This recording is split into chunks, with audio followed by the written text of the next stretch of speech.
So we're cooking up some ribs for the Super Bowl. A couple important things before you get started.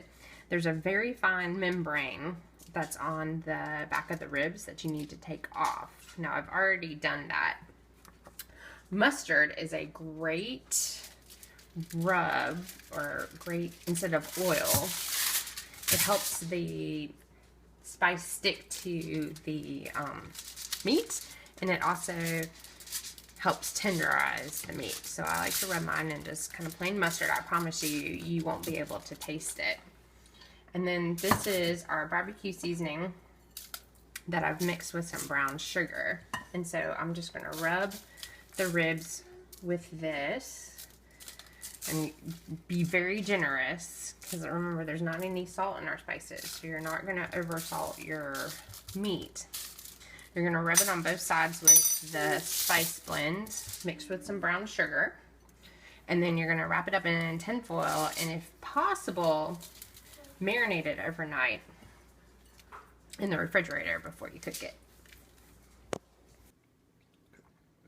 All right, so it's time to cook our ribs, and I am about to reveal one of my biggest secrets to crockpot cooking: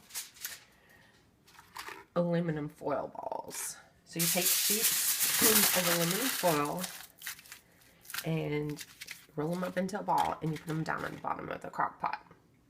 This elevates whatever you're cooking out of the liquid, so it doesn't have that kind of chewy, I've been cooked in liquid taste for 8 hours. So this is one of my big secrets. I cook butts this way, and then we're going to cook the ribs this way. So I think one more should do it. And then that way you still have the juice at the bottom, and you can collect it and make a gravy out of it, but it's not soaking in it. So it's going to give the ribs a nice crust on them as they cook. So people are going to probably not realize that you cooked this in the crock pot. So these are the ribs that we rubbed in mustard, their barbecue seasoning, and some brown sugar. And they have sat in the refrigerator overnight. I'm just going to put that on top of my